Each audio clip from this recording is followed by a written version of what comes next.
1절부터 9절까지 같이 읽겠습니다.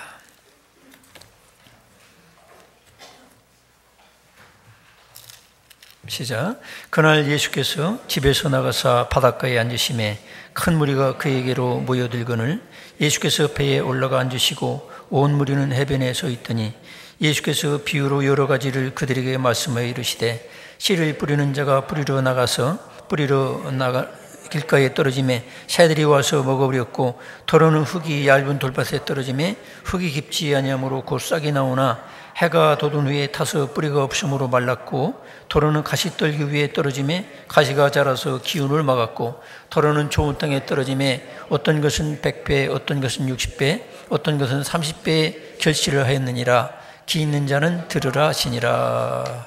아멘.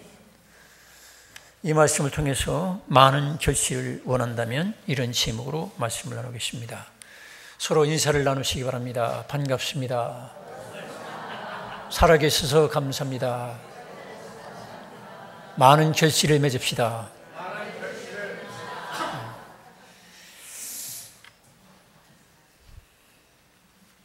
우리 예수님께서는 우리들에게 하나님 나라의 비밀, 영적인 세계의 진리를 아주 쉬운 농사짓는 그런 방법을 보여주면서 그것을 우리에게 깨닫게 하시는 것입니다.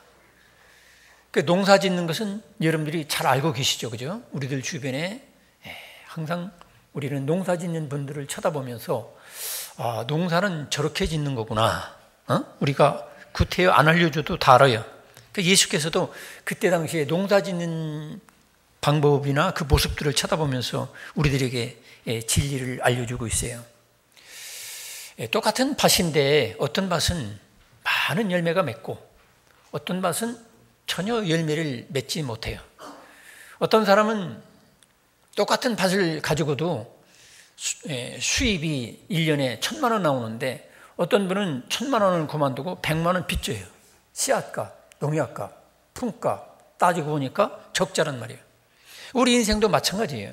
똑같은 인생을 사는데 우리가 어떤 사람은 살면 살수록 복을 받고 살면 살수록 열매가 풍성하고 근데 어떤 사람은 살면 살수록 적자가 보고 살면 살수록 자꾸 더 허망하게 된단 말이죠.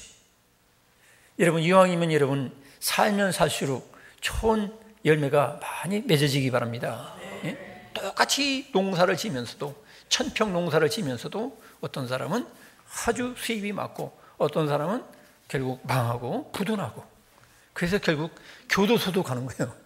빚쟁이들한테 쫓겨가지고. 그래서 우리 신앙생활도 마찬가지예요. 똑같이 교회를 나와요. 똑같이 성경 말씀을 듣고 똑같은 설교를 듣고 그러면 어떤 사람은 가면 갈수록 많은 열매가 맺어져. 어떤 사람은 가면 갈수록 자꾸 쪼그라들어. 힘들어. 또 이것을 꼭 열매 결실로 얘기하니까 어떤 산술적인 그런 열매만 얘기하는 게 아니라 신앙생활을 해도 그래요. 교회 생활에도 어떤 사람은 교회를 나온 지 1년만 돼도 막 신앙이 쑥쑥쑥쑥 자라는 게 보여. 어떤 사람은 1년이 아니라 10년을 나와도 똑같이 성장이 없어요. 성숙하지 않아. 성장하지 않아요. 참 안타까운 일이죠. 그래서 여기 오늘 읽은 마태복음 13장의 1절부터 9절에 씨 뿌리는 자의 비유를 통해서 우리가 우리들의 삶을 돌아보자는 거죠. 과연 나는 살면 살수록 하나님께서 기뻐하시는 열매가 많이 맺어지는 풍성한 사람인가? 아니면 나는 신앙생활을 하면 할수록 자꾸 쪼라들고 부도나고 자꾸 이렇게 괴로운 일만 자꾸 생기는가? 또 내 신앙이 1년 다르고 2년 다르고 3년 다르고 쑥쑥 자라가지고 예수님을 점점 닮아가고 인격과 성품과 모든 하는 일들이 정말로 멋지고 아름다운 그런 사람의 인격의 성숙, 성품의 열매가 많이 맺어지는가 한번 돌아봐야 된다는 거죠. 그래서 똑같은 신앙생활, 똑같은 인생을 살아도 또 똑같은 하나님 말씀을 들어도 결과는 다를 수가 있다는 거죠. 왜 다를까? 왜 똑같은 설교를 듣고 어떤 사람은 은혜 받았다고 감동이 있고 막 결단이 있고 헌신이 있는데 어떤 사람 똑같은 설교를 듣고도 아무런 감동도 없고 또 오히려 더 마음에 상처만 받고 그렇게 될까? 그래서 우리들은 오늘 저나 여러분이나 우리들의 영적인 모습, 내 인생 전반을 돌아보면서 여러분들이 많은 좋은 결실을 원한다면 뭔가 우리들이 바꿔줘야 될 것이 있다면 바꿔야 될 것이고, 그렇죠? 자, 첫째로 우리가 많은 좋은 결실을 원한다면 제가 세 가지 대지로 생각했어요. 첫째는 씨, 좋은 씨. 두 번째로는 좋은 밭. 그 다음에 좋은 씨와 좋은 밭만 있어서 되는 게 아니에요. 그 밭을 어떻게 경작하고 경영하고 지키고 그래야 되느냐. 농부의 수고와 인내가 따라야 된다. 세 가지를 여러분 미리 말씀드립니다. 첫째로 우리는 이 씨에 대해서 말씀을 나누겠습니다. 우리 예수님은 이 성경을 통해서 말씀하시는 것은 바로 예수님은 천국의 씨, 하나님의 씨, 하나님 말씀을 우리에게 전하러 오셨어요. 예수님 자신도 좋은 씨예요. 영생하는 씨, 천국의 열매를 맺는 씨, 예수님의 생명으로 자라는 씨, 하나님의 자녀로서 성장 성숙하고 하나님과 함께 영원히 살며 이 땅에서는 하나님께 영광 누리는 복된 인생을 살 수 있는 그 씨를 뿌리러 예수님 오셨고, 또 예수님 제자들이 그 씨를 계속 뿌리고 있고, 오늘날 각 교회마다, 건전한 교회마다 성경 말씀을 근거로 해서 예수님이 뿌리라고 한 그 씨를, 말씀을 설교를 통해서 뿌리고 있는 거예요. 우리는 이 교회에 나와서 하나님의 말씀, 성경을 근거로 하는 하나님의 말씀을 듣는 것만 해도 일단 복된 자리에 나온 건 사실이에요. 그런데 그 씨가 아니라 세상의 어떤 학자나 교수의 그 말, 어떤 구원이 없고 영생이 없고 천국이 없고 예수님이 없는, 십자가와 부활이 없는 그런 말을 듣는 대로 몰려가는 분들은 미안하지만 그것은 영원한 참된 씨앗이 아니고 그것은 결국엔 썩어버리고 결국 그것은 좋은 씨가 아닙니다. 오직 절대 유일한 좋은 씨는 예수님이시고 예수님의 입에서 나오는 모든 말씀인 것입니다. 그 예수님의 말씀을 들을 때에 믿음이 생기고 구원을 받게 되고 천국도 선물로 받게 되고 이 땅에서도 참 행복으로 알게 되고 참된 예수님의 인격과 성품을 우리들이 받아들일 수 있고 그렇게 자랄 수가 있어요. 그러면서 이 좋은 씨를 우리가 들을 수 있다는 것 참 감사하면서도 씨는 우리들이 그 양적으로 생각해 봅시다. 한 평에 씨를 뿌린 사람과 1000평에 씨를 뿌린 사람은 다르지요. 거두는 게 달라요. 여러분들이 이왕이면 말씀도 여러분 많이 읽으시기 바랍니다. 설교도 여러분들이 믿음을 가지고 많이 들어야 돼요. 그렇지 않냐고 한 평 씨앗을 뿌리고 1000평 씨앗을 뿌린 사람보다 더 많이 거둘 생각을 한다면 그건 이치 안 맞는 일이에요. 그래서 우리들이 성경도 많이 읽고 말씀도 믿음으로 많이 들어야 되고 또 때도 그래요. 제가 베트남에 가보니까 1년에 논농사를, 벼농사를 3번이나 줘요. 3번. 우리나라는 기껏해야 한 번 짓잖아요. 또 이 따뜻한 지방에는 이모작까지도 하긴 해요. 그런데 논농사 한 번 지어가지고 얻는 수확이 100만 원이라면 베트남이나 이 열대지방은 3배, 300만 원을 버는 거예요. 하나님의 말씀도 때를 따라 자주 뿌려야 돼요. 우리 마음의 세계, 영의 세계는 2모작, 3모작 정도가 아니라 날마다 씨를 뿌려가지고 거두는 사람이 있고 일주일에 한 번 겨우 뿌려서 거두는 사람이 있고 어떤 분은 한 달, 1년 가야 겨우 거둘까 말까 하는 그런 분도 있어요. 일주일에 한 번 뿌리는 그 씨앗도 안 뿌리고 내가 영적으로 인생 전반에 승리하고 성공하고 축복된 인생을 살겠다. 쉽지 않은 거예요. 우리의 마음은 너무 변화가 심하고 영적인 세계는 너무너무 변화가 무쌍해요. 그러니까 어떤 면에서 달마다 씨앗을 뿌려야 돼요. 하나님 말씀에 씨앗을 뿌려서 거기서 합당한 우리의 생각과 우리의 마음과 행동과 생활의 변화가 능력이 나타나야 돼요. 그렇지 않냐고 일주일에 한 번 뿌려놓고 다 까먹어버려. 그러면 내 어떤 마음과 생각과 행동과 언어가 변화가 될 수 있습니까? 변화가 될 수가 없어요. 그래서 우리는 이왕이면 이 좋은 씨도 자주 날마다 많이 여러분 뿌리시기 바랍니다. 공부하는 학생이 책을 한 번 읽고 가서 시험 보는 것과 예수 보고 복수 보고 선생님 강의를 듣고 교수님 강의를 듣고 또 그것을 3번, 5번, 10번 읽고 가서 시험 보는 것과 무슨 차이가 있겠죠? 차이가 분명히 있죠, 그죠? 이제 얼마 있으면 수학 능력 시험을 보는데 어떤 학생은 일주일에 한 번만 책을 떠들어 보고 읽고 그냥 놔도 천재를 할지라도 점수가 좋게 나올 리가 없어요. 혹시 천재는 못 될지라도 IQ가 2자릿수밖에 안 된다 할지라도 예습하고 복습하고 또 읽고 또 읽고 5번, 10번 읽으면 천재보다도 나은 성적을 올릴 수가 있는 거예요. 영적 세계도 마찬가지예요. 영적 세계도 우리들이 그와 같이 하나님의 말씀을 자주 들으시고 예습도 하고 복습도 하시고 그렇게 하시기 바랍니다. 그래야 그게 여러분의 마음속에 변화가 일어나는 거지. 일주일에 한 번 반짝 들었다가 또 한두 시간 내에 싹 잊어버리고 또 일주일 세상적인 사고방식과 세상이 주는 그런 생명이 없는 씨앗, 그런 뉴스, 정보, 인터넷 사이트에서 올라올 수 있는 가지가지 정보, 이 지식으로 꽉 채워버리면 어떻게 되겠어요? 하나님의 말씀이 잘할 수가 없어요. 다 잊어버려요. 그러니까 교회를 10년 다니고 100년 나와도 변화가 없는 사람은 바로 그와 같은 거예요. 여러분 예습 복습하시고 또 여러분이 자주 하나님 말씀을 정말 학생들처럼 여러분 확실하게 기억나고 확실하게 여러분의 마음 세계와 영적 세계와 생활 세계에서 그런 변화의 열매를 맺는 그런 저와 여러분 되기를 축원합니다. 두 번째로 이제 우리들의 밭을 생각해 봅시다. 씨앗은 이렇고 씨앗, 우리는 확실한 씨앗을 발견했어요. 하나님의 말씀이 이 씨앗을 통해서 얼마나 많은 놀라운 기적과 얼마나 많은 삶의 변화가 일어났습니까? 깡패가 변해가지고 성자 같은 사람이 되고 정말로 장녀 같은 사람들도 다 변화돼가지고 하나님의 복음을 전하는 사람이 되고 놀라운 이 씨앗, 여기 하나님의 능력과 전능하신 하나님의 놀라운 은혜가 여기 다 있는 거예요. 이 씨앗에 대해서는 우리가 뭐 의심할 필요가 없어요. 근데 문제는 또 무엇이냐? 밭이란 말이에요. 밭.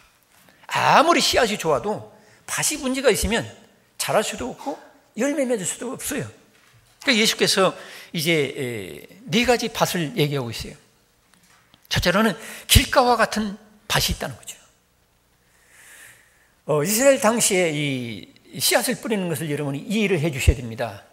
이스라엘 백성들은 그때 당시에 씨앗을 뿌릴 때에 그냥 흩어뿌림을 하는 거예요. 그냥 이 씨앗을 가지고서 막 이렇게 던지고 아니면 허리에 그 씨앗 주머니를 달고 다니면서 막 걸어 다니며 주먹으로 손으로 막 흩어 뿌리는 거죠.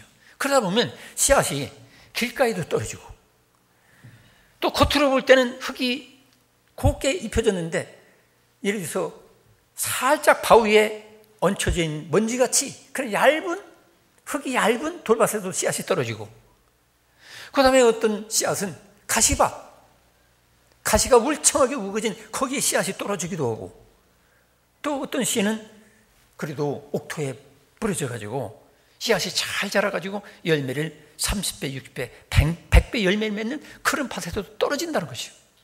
그래서 우리는 이 3가지 문제 있는 밭, 영적으로 나를 성장하지도 못하고 성숙하지도 못하게 하는 밭, 아름다운 그런 영생과 천국과 선행과 주님이 기뻐하시는 그런 놀라운 열매가 성령의 열매가 주렁주렁 맺을 수 있는 그것을 도저히 못 맺게 하는 문제 있는 밭, 이 3가지 밭을 여러분들이 상상하면서 생각하면서 이 밭을 어떻게 하면 고칠까? 물론 이 밭은 변동성이 있어요. 얼마든지 우리가 개간만 잘하면 좋은 옥토밭이 될 수도 있고 옥토밭이 됐다가도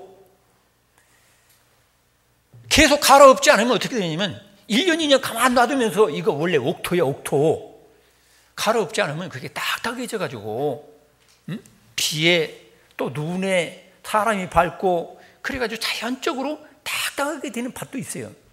주기적으로 6개월이나 아니면 심을 때마다 1년이나 이렇게 밭을 갈아엎어야 되는데, 갈아엎기를 게을리하는 분들은 미안하지만 과거에는 은혜를 충만히 받고 성령 충만했는데 오늘날은 딱딱해진 사람이 있잖아요. 그게 뭐냐면 수시로 갈아엎어야 될 그런 문제도 있다는 거죠. 그래서 예를 들어서 나는 옥토다, 너희들은 길가밭이고, 나는 옥토다, 너희들은 가지밭이고, 그렇게 함부로 평가할 건 아니에요. 저도 그렇고 여러분들도 그렇고 이 밭은 변동 가능성이 있다는 것. 어떻게 관리하느냐, 이게 참 중요한 거예요. 첫째로 그러면 길가와 같은 마음밭이 무엇입니까? 길가는 사람들이 이 밭과 밭 사이에 걸어 다녀가지고 길이 돼가지고 딱딱한 밭입니다. 이 아주 딱딱한 밭에 씨앗이 떨어진들 뿌리를 내릴 수가 없어요. 공중에 날아다니던 새가 와서 잽싸게 그것을 먹어버립니다. 그래서 하나님의 말씀을 받아도 그것을 내가 흡수하고 부드러운 마음으로 받아들이지 못하는 분들은 이 말씀이 내 것이 되기 전에, 성경에 보면 이게 바로 마귀라고 그랬죠. 마귀라는 놈이 찹싸게 날라와서 그 씨앗을 우리가 먹고서 구원받지 못하도록, 먹고서 복을 받지 못하도록, 먹고서 능력의 사람으로 변화되지 못하도록 마귀라는 놈이 찹싸게 뺏어간다는 거죠. 이 새라는 것이 대단하더라고요.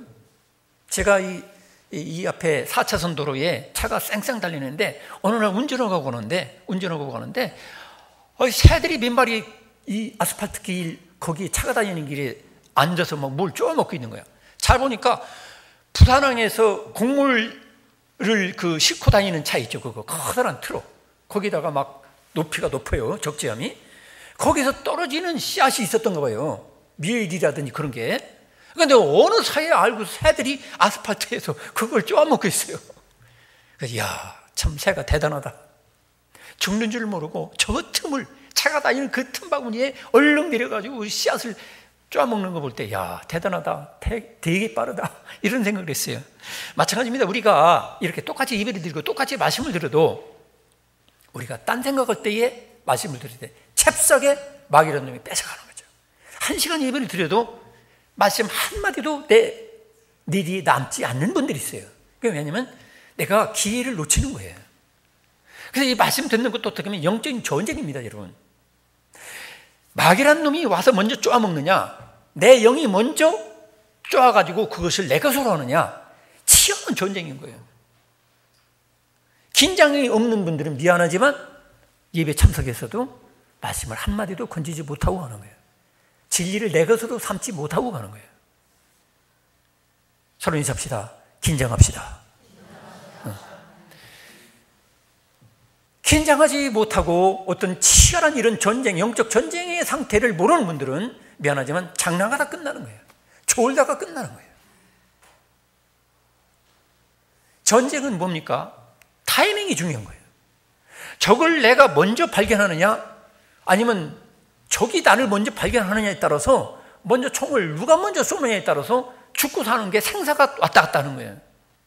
하나님 말씀도 마찬가지예요. 지금 우리 눈에 보이지 않지만 악한 마귀, 귀신들은 우리가 하나님의 말씀을 받아가지고 축복을 받고 마음이 천국이 되고 가정이 천국이 되고 직장이 천국이 되고 형통하고 복을 받고 그런 걸 마귀라는 놈들은 되게 싫어하거든요. 이거를 시기 질투하는 마귀라는 놈은 우리 사이에 싹 돌아다니는 거죠. 그래서 결국에는 하나님 말씀을 들을 때에 내가 아멘으로 받아들이지 못할 때, 그러니까 여러분들이 소리내서 아멘을 하면 더 좋지만은 못하면 속으로라도 하셔야 돼요. 왜냐하면 아멘으로 내가 받아들이지 못하는 그 사이에 그럴까, 그럼직도 하고 아닌 그럼직도 하고 이렇게 헤매고 다닐 때, 방황할 때 결국에는 마귀라는 놈이 찹싸게 물어가는 거죠. 그 지나가는 거예요. 말씀 지나가고 또 지나가고, 그럼 끝날 때는 아무것도 거둘 게 없어요. 여러분, 타이밍을 놓치지 마시기 바랍니다. 순간이요, 순간. 사탄은 찹싸게 와서 길가에 떨어진 씨앗을 찹싸게 물고 도망가는 거예요. 그 다음에 우리가 이 밭이 딱딱해졌다. 우리가 이렇게 표현하는데 이 딱딱해지는 거 이거 참 문제예요. 어린아이들, 1살, 2살짜리 애들 피부를 만져보면 어떻습니까? 포들포들해요. 나이가 들수록 어떻게 되죠? 딱딱해져요. 결국 보들보들 부드러운 것이 점점 딱딱해지면 죽을 때가 가까웠구나. 그걸 알게 되는 거죠. 그러나 우리 마음의 세계는, 이 정신의 세계는 보들보들 부들부들 해야 돼요. 온유해야 돼요. 너무 완고하고 강박하고 딱딱하고 나만이 제일이고 또 다른 지식을 받아들일 생각이 전혀 없는 분들은 미안하지만 자기가 최고라고 생각하는 분들은 이미 딱딱해졌어요. 저희 부친께서 그 전에 간 정화로 사형 선고를 받은 적이 있어요. 당신은 이미 간이 완전히 굳어져가지고 얼마 못 산다. 그런 사형 선고를 받은 적이 있어요. 여러분, 간 정화, 간암. 우리가 암에 걸리면 어때요? 손에 만져보면 딱딱해지는 거예요. 장도 딱딱해져. 얼마 전에는 어떤 분이 어떤 그 남성 어떤 고환 밑에 거기가 딱딱해졌다고 그래요. 이게 뭐예요? 코안암이요, 그게. 여러분, 딱딱해지지 마시기 바랍니다. 부들부들 해줘야 돼요. 근데 우리들이 내 사고와 생각과 정신과 영이 딱딱해져가지고 굳어있는 사람들은 결국에는 하나님 말씀을 아무리 전해도 내가 안다는 거예요. 내가 그 전에 들었다. 마태복음 내가 10번을 읽었다. 내가 안다는 거예요. 안다는 것과 하나님 말씀이 지금 순간적으로 나에게 임하는 것은 다른 거예요. 안다는 건 지식으로 머리에 쌓여놓는 거고, 지금 하나님 말씀으로 내게 탁 들려올 때 그때 기적이 일어나고 내가 변화가 되는 거죠. 근데 그러지 않고 내가 안다. 내 마태복음 내가 10번을 읽었다. 내가 그거 비유 100번은 들었다. 아무리 들어도 소용없어요. 지식으로 남는 것과 하나님이 임재하셔서 여기에 내 영혼에 지금 만나주는 거, 들려주시는 거, 그건 다른 거예요. 그래서 우리들이 지식에 그친 신앙, 이것은 뭐냐면 바로 딱딱해지고 딱딱한 맛이야. 길가와 같은 밭이야. 구체적으로 예수님을 적대하던 예수님 당시에 유대인들과 서기관 바리새인들이 바로 그런 신앙 스타일이죠. 그러나 예수님의 말씀을 들을 때 그들은 예수님을 무시했어요. 그래서 우리가 왜 딱딱해지느냐? 이 교만하기 때문에 그래요. 교만. 그들은 하나님을 안다는 거예요. 하나님을 자기들만큼 더 잘 섬기는 사람이 없다는 거예요. 그러니까 예수님 말씀을 무시하는 거예요. 그래서 왜 우리가 길가와 같은 밭이 돼가지고 감동도 없고 감흥도 없고 헌신도 없고 변화가 없느냐, 열매가 없느냐? 그것은 내가 그만큼 이미 교만해져 있다 이 말이에요. 내가 신앙생활을 수십 년 했는데 내가 알기를 말이야 목사보다 더 아는데, 미안하지만 이런 분들은 이미 교만해져가지고 예수님을 적대했던 것처럼 오늘날도 그렇게 될 수밖에 없어요. 100시간 100번 설교를 들어도 아무 유익이 없어요. 내가 안다는데 뭐, 내가 이미 다 안다는데 그거 아무 필요 없는 거야. 예수님 당시에 서기관 바리새인들은 예수님이 설교해도 말씀을 전해도 그들은 이미 교만해져 있기 때문에 전혀 그 말씀을 받아들이지 않았어요. 그래서 예수님이 이 말씀할 때에 바로 예수님 당시에 서기관 바리새인들 그 부류를 얘기하는 거예요. 또 시간 초월해서, 시대를 초월해서 영적으로 오늘날 우리들에게도 내가 안다고 하는 것, 내가 자만하는 것, 이런 마음을 가지고 계시면 결국에는 길가와 같은 밭이 돼가지고 마귀란 놈이 와서 내 주님이 주신 영의 양식을, 그 진리를 다 물어가고 마는 것입니다. 그 다음에 또 우리가 왜 교만해지느냐, 왜 또 딱딱해지느냐, 그것은 내가 부정적인 생각을 가지고 있기 때문에 그래요. 여러분, 아무리 폭포수 같은 소나기가 오더라도 이런 그릇에 뚜껑을 딱 닫아놓으면 여기에 피 한 방울 들어갈 수가 없는 거예요. 마음으로 이미 딱 닫아놓고 있는 분들이 있어요. 마음으로 이미 딱 닫아놓아요. 그런 폭포수 같은 소나기가 와도 여기 피 한 방울 들어갈 수 없는 것처럼 부정적인 마음, 개방된 마음이 아닌 오픈하지 않은 마음, 그런 마음을 가지고 있는 분들은 미안하지만 결국 길가와 같은 밭이 되는 거죠. 그리고 아예 하나님 말씀에 대해서 관심이 없어요. 무관심. 지금 내가 관심 가져야 될 것은 오늘 이 자리에 온 어떤 집사한테 갯돈을 받아내야 되는데, 내가 오늘 여기 온 것은 한울정원 교회 점심을 맛있게 한다는데 또 오늘 더군다나 떡을 한다는데 그 떡 좀 먹어야 되겠다. 농담이지만 이 말씀에 집중하고 하나님께 대한 관심, 예수님을 더 알아가려고 하는 관심에 전혀 마음이 없단 말이죠. 이런 분들은 미안하지만 길가와 같은 밭이 돼가지고 아무리 말씀을 목회자가 아무리 사랑하는 마음으로 10시간 설교해도 들어올 리가 없어요. 여러분들이 이 교만한 마음을 뒤집어 엎으시기를 축원합니다. 교만하기 때문에 하나님께서 깨트리시느라고 어떤 면은 내가 환난도 당하고 고난도 많이 당하는 거예요. 나는 절대로 겸손하다 생각하죠. 근데 하나님 보실 때는 아니기 때문에 우리에게 어떤 때 고난도 오고 환난도 오는 거예요. 그걸 깨트려 부셔야 되기 때문에. 그래서 우리들은 이렇게 말씀을 듣고 졸리기만 하고 들을수록 머리만 아프고 이런 분들이 있어요. 미안하지만 이게 바로 길가와 같은 밭입니다. 어떻게 됩니까? 이 길가와 같은 밭을 어떻게 되겠죠? 쟁기로 갈아 엎으면 되는 거예요. 트랙터로 막 갈아 엎는 거예요. 땅을 그냥 파서 엎어야 돼요. 이게 영적으로 뭡니까? 참여하는 거예요. 하나님 앞에 내가 교만했습니다. 내가 너무 세상적인 관심에만 매여 있었습니다. 내가 너무 생각이 부정적이었습니다. 내가 하도 세상에 살면서 사기를 많이 당하고 엉뚱한 사람 뒤에 속기를 많이 해가지고 어쨌든 하나님 말씀까지도 내가 너무 믿지 못하고 마음을 열지 못했던 거 주여 용서하옵소서 하면서 내 마음을 참여하고 갈아엎는 그런 여러분이 되시기 바랍니다. 그래서 날마다 우리가 참회 생활을 하지 않는 분들은 미안하지만 길가와 같은 밭이 되고 마는 거죠. 그리고 가치 인식을 새롭게 해야 돼요.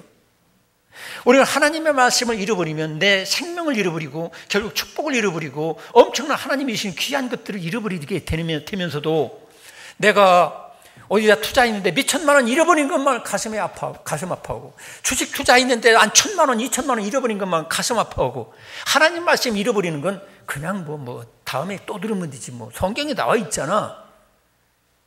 아무렇지도 않게 그냥 하나님 말씀 이 친조 같은 말씀을 잃어버리는 것은 무관심한 분들이 있잖아요. 여러분 우리가 몇백만 원 잃어버리는 것보다도 하나님 말씀을 내가 그때에 그 즉시에 그 예배 시간에 놓치는 것이 더 아깝다고 여러분 생각할 수 있는 가치관을 새롭게 하시길 바랍니다. 그 다음에 우리들은 이 하나님 말씀을 우리가 적용을 하지 않는 분들이 있어요. 하나님 말씀을 듣기만 하고 지나가는 분들이 있어요. 그런데 하나님 말씀은 요한계시록에도 말씀있지만 듣는 자와 읽는 자와 지키는 자가 복이 있는 거예요. 지키려면 내게 적용을 해야죠. 수능 시험 보러 갔는데 수학 방정식을 다 외우고 있어요. 달달 외우고 있어요. 그런데 그걸 적용해서 풀어야 되는데 적용하지 않으면 아무 소용없어요. 하나님 말씀도 마찬가지예요. 내가 하나님 말씀을 나에게 대입을 해서 적용을 해서 그걸 문제를 구체적으로 하나님 말씀대로 그걸 적용해서 풀어야 되는데 순종해야 되는데 적용과 순종과 지킴이 없으면 아무 소용없죠. 그래서 우리는 이 길가와 같은 밭을 만들기 위해서 우리는 갈아엎어야 되겠고 또 나에게 적용, 순종, 지키는 것처럼 부드러운 밭이 되어야 되겠고 그러기 위해서 또한 우리는 열정적인 기도가 필요한 거예요. 왜냐하면 이 알아듣는 거 이거 인간 지식 가지고 되는 게 아니에요. 여러분이 머리가 똑똑하고 IQ가 150 정도나 180 정도 된다고 해서 알아듣는 게 아니에요. 하나님이 열어 주셔야 돼요. 하나님의 깨닫게 하는 마음을 부어주셔야 돼요. 그렇기 때문에 우리가 기도해야 돼요. 하나님, 내가 이번 시간에 말씀을 들을 때 하나님의 음성으로 하나님 말씀을 내가 깨닫는 자가 되게 해 주시옵소서. 그 말씀을 통해서 나의 영적 실상을 알게 하시고 내 문제를 어떻게 해결해야 될지 하나님 나에게 지혜를 주시옵소서. 깨닫게 해달라고 하나님께 간절히 기도하는 마음으로 예배 시간에 참여하는 분들이 있고 어떤 분들은 프리락해 와가지고 운전해가지고 그냥 털썩 주저앉아가지고 한숨 푹 쉬면서 아이고 이제 쉬게 됐다. 이런 분들하고 천지차이가 있는 거예요. 여러분이 주일날 예배를 위해서 평소에 기도하시고 또 예배 시간에 나오셔서도 한 30분, 1시간 아니면 10분이라도 간절한 기도가 있어야 돼요. 주여 나에게 영적 세계를 열어 주옵소서. 하나님 말씀을 깨닫게 해 주시옵소서. 그렇게 되기를 축원합니다. 그 다음에 또 이 길가와 같은 밭을 우리가 부드럽게 하기 위해서 노력하는 게 또 뭐냐면 찬송과 찬양을 부르는 거예요. 여러분 예배 전에 우리가 찬송 찬양하죠. 물론 찬송 자체가 예배예요. 그런데 찬송과 찬양을 통해서 곡조 있는 기도를 하나님께 드리는 거거든요. 그리고 내 마음이 세상 것에 이미 딱딱해져 있기 때문에 이것을 부드럽게 만들기 위해서 우리가 찬송하고 찬양하는 거예요. 그 다음에 또 우리가 내면적으로 이렇게 부드럽게 밭을 뒤집어 엎는 방법도 있고, 외면적으로도 내 육체를 통해서도 박수를 치면서 내 이 딱딱해진 내 마음의 세계, 영의 세계를 뭔가 몸이라도 육체를 통해서라도 딱딱하게 해가지고 내 마음을 부드럽게 만들려고 노력하는 거예요. 근데 예배 시간에 박수도 한 번 안 치고 손은 차갑고, 근데 열심히 치면 손이 빨갛게 불처럼 달아오르거든.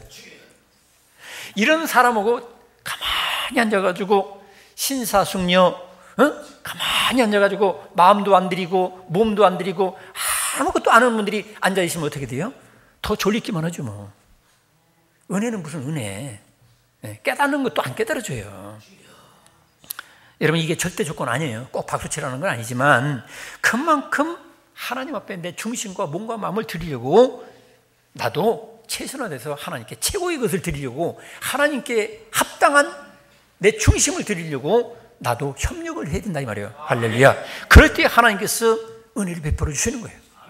예수님도 전지전능하신 하나님이지만 수많은 문득병자가 있지만 다윗의 자손이 나를 불쌍히 여겨달라고 간절히 부르짖고 소리 지르는 자를 먼저 고쳐주시잖아요. 그런 사람이 기적을 체험하고 예수님을 만나는 거예요.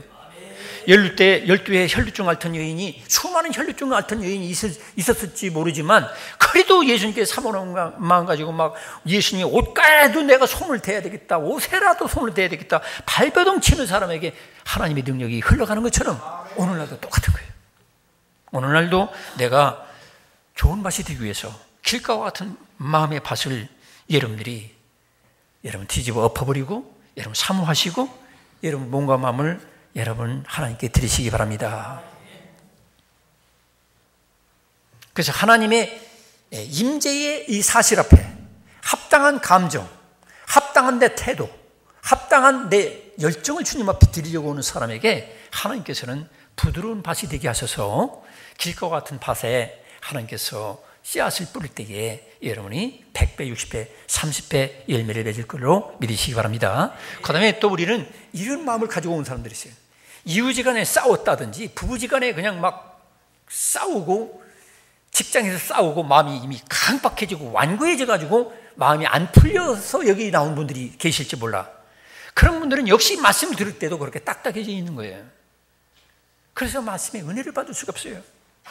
그래서 예수께서 오죽하면은 너희들 형제들끼리, 인간들끼리 서로 마음에 원한이 있고 서로가 문제가 있고 서로 해결되지 못했으면 먼저 그것부터 해결하고 사과하고 하나님께 예물을 드리라 그러잖아요. 그게 왜 그래요? 내 마음이 이미 사람과의 관계 속에서 이미 완고해지고 딱딱해지고 그에 대한 미움과 그에 대한 원한과 그런 억울한 마음이 가득 차 있는 분들에게는 이미 길가와 같이 딱딱해져서 하나님 말씀 앞에서도 똑같아 이 말이에요. 똑같아. 여러분 부드러운 밭으로 개간하시기 바랍니다. 결국 여러분의 책임이에요. 사실은 내 은혜 받고 안 받고는 그게 내 책임이라. 두 번째로 우리가 돌밭 같은 마음이 있어요. 그 지형은 대개 그렇대요. 암들 같은 큰 바위 같은 돌이 많다는 거죠.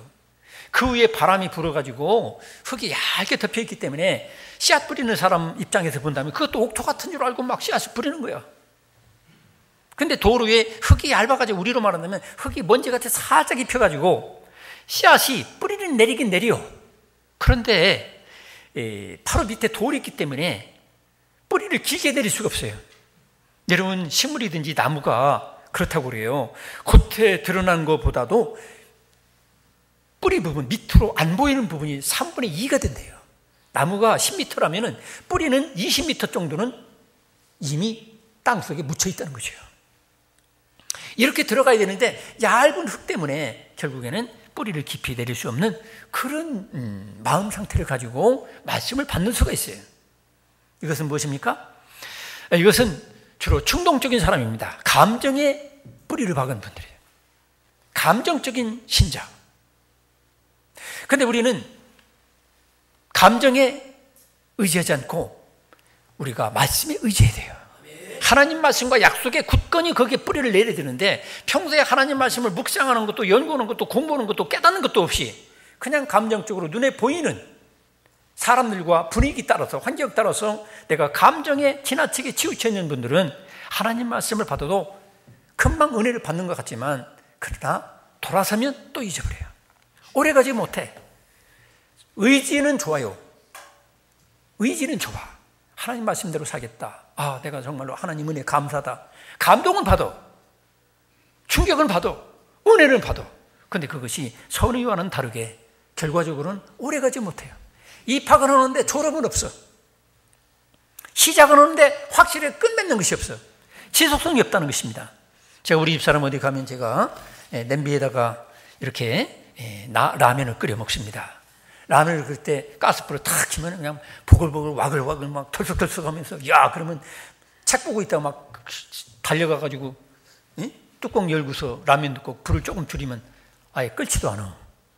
가스를 너무 줄여서 다시 또 조금 높이면 와글와글 막 털썩털썩 또 줄여. 그러면 또 불이 또 이 가스가 약하니까 또 끓지도 않아. 제가 그걸 몇 번 해봤어요. 우리가 영적 상태가 지나치게 감정적인 분들은 미안하지만 오래가질 못해요. 하나님 말씀 받았어도 그것을 유지하고 그 은혜를 지키는 것, 이거 아주 중요한 것입니다. 여러분, 지속성이 없으면 우리가 결과를 볼 수가 없어요. 이런 사람들은 주로 어떤 사람입니까? 예수님을 따르던 군중들입니다. 예수님을 따르던 군중들이 예수께서 십자가와 부활을 얘기하고 생명의 떡을 얘기하니까 알아듣지 못하겠다. 그러면서 그들은 이해가 안 되니까 뭔가 마음에 감동이 없으니까 기적을 보여줄 때는 막 사람들이 막 구름대같이 모여들어서 수천 명, 수만 명이 몰려들었어요.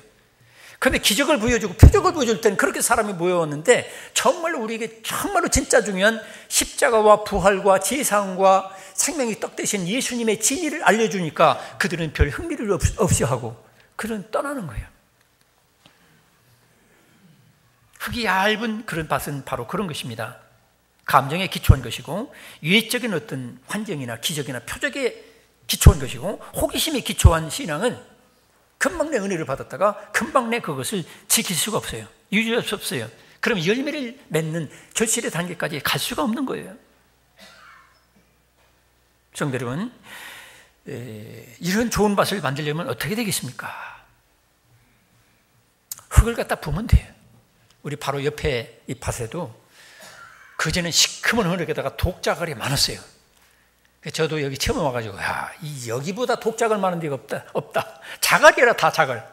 어느 날 보니까 막 땀프 트럭 25돈 땀프 트럭으로 와가지고 수십 대를 갖다 부으니까 50cm, 60cm, 70cm 깊은 아주 토양이 깊은 밭이 되는 거야. 그러니까 거기다 막 작물을 심으니까 잘 되는 거예요.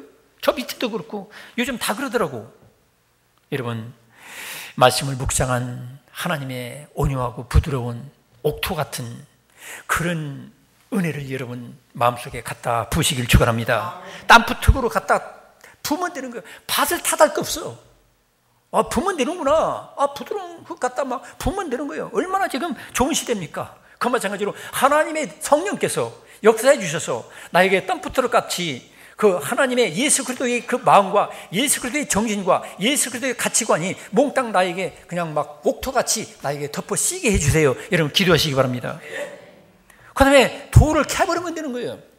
여러분 굴삭기, 포크린 얼마나 대단합니까? 막 우리 몸뚱이 같은 이런 돌덩이, 이런 거 돌덩이 문제가 아니에요. 그냥 막 푹푹 파가지고 그냥 막 돌 걸러내고 자갈 걸러내는 게 또 따로 있더라고. 다 걸러내면 옥토가 되는 거예요. 여러분 굴삭기 같이 역사하시는 성령의 능력을 의지하시기 바랍니다. 말씀은 그런 굴삭기 같은 능력이 있어요. 그 다음에 또 이렇게 말씀 묵상을 보니까 그래요. 성령의 권능으로, 이 권능은 다이너마이트 이런 뜻도 있어요. 성령의 권능이 임하게 되면 기도에서 성령의 능력을 권능을 받게 되면 폭파가 되는 거예요. 폭발적으로 커다란 돌덩어리, 바위덩어리도 다 깨지게 될 걸 믿으시기 바랍니다. 그리고 여러분들이 또 평소에 말씀을 묵상해서 말씀의 은혜를 받으면, 말씀을 가까이서 깨닫게 되면 이 말씀의 방망이로, 말씀의 그 망치로 그냥 막 내 이 돌을 깨는 거예요. 마음속에 있는 여러 가지 미움의 돌, 원망의 돌, 가지가지 막 이기심의 돌, 가지가지 돌을 여러분 날마다 깨뜨려 나가시기를 축원합니다. 그 다음에 우리들은 죽으면 죽으리라 이런 마음 가지고 나가는 거예요. 응? 우리는 죽어도 천국, 살아도 천국이에요. 믿습니까? 근데 우리 성경을 보면 로마서 8장 17절에 보면 그런 말씀이 있어요. 우리가 그와 함께 영광을 받기 위해요. 고난도 함께 받아야 될 것이니라 그랬어요. 사도 바울은 그렇게 가르치고 있어요. 하나님의 영광, 하나님의 승리, 하나님의 그런 모든 축복을 누리려면 나도 고난을 예수님과 함께 같이 받겠다. 이런 마음 정리를 결단하게 되면 우리가 이런 고난과 시련도 이길 수가 있어요. 돌 같은 그런 밭이 되는 것은, 돌밭 같은 마음이 되는 것은 여러 가지 내가 고난이나 시련 때문에 그렇게 되는 거거든요. 받은 상처 뭐 이런 것 때문에. 근데 그런 상처도 주님의 능력으로 다 깨뜨려질 수 있다는 사실을 믿으시기 바랍니다. 하나님은 우리 인간들이 주는 상처, 뭐 세상 여러 가지 범죄 이런 것들로 인한 사랑이 식어지게 하고 막 그것이 내 마음속에 응어리가 돼가지고 마음속에 돌만 가득한 그런 심령이라 할지라도 하나님의 능력은 더 크고 놀라워가지고 다 빻아서 가루로 만들어서 아주 옥토로 만들어 줄 것을 믿으시기 바랍니다. 세 번째 밭은 가시밭 같은 마음입니다.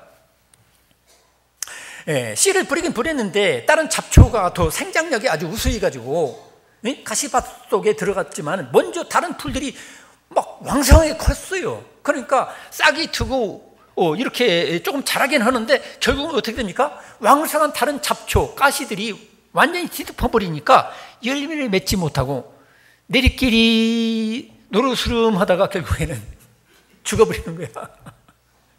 그와 같은 마음맛은 어떤 것을 얘기하냐면 이 세상의 재산에 대한 탐욕, 명예에 대한 욕심, 아니면 죽음에 대한 공포, 자식들에 대한 염려, 내 여러 가지 질병에 대한 염려, 근심, 걱정 이런 걸 너무 하다 보니까 결국 어떻게 되냐? 하나님의 말씀, 진리가 내 속에서 왕성하게 자라지 못하고 그런 기운에 의해서 내가 다 눌려버리고, 그 성경 원어에는 아주 목을 졸른다 이런 뜻도 있다는 거지.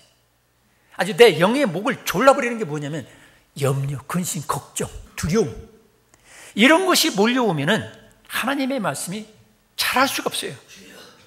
결실을 맺을 수가 없어요.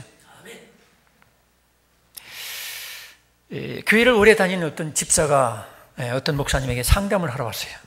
목사님, 저는 설교를 들어도 전혀 마음에 와 닿지도 않고 은혜도 안 되고 다른 사람들은 아멘 오고 막 감동이 되고 뭐 기적을 체험하고 말씀대로 했더니 막 이런 축복을 받았다 이렇게 얘기하는데, 저는 뭐 목사님 설교 들어도 그렇고 성경 읽어도 그렇고 인터넷 뭐 유튜브 설교 다 들어도 저는 전혀 이렇게 마음에 감동도 없고 내가 죽은 것처럼 됐으니 이게 웬일입니까?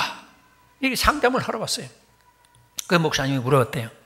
집사님, 혹시 한국 시리즈 야구 경기 보십니까? 예, 보죠. 저는요 그 재미로 삽니다. 뭐 요즘 뭐 밀워키인가 뭐 다저스인가 뭐 그 야구 경기 보시죠. 예, 저는 못 보면요 직장에 나가서 못 보면 그거 다시 인터넷으로 다시 녹화했다가 다시 봅니다.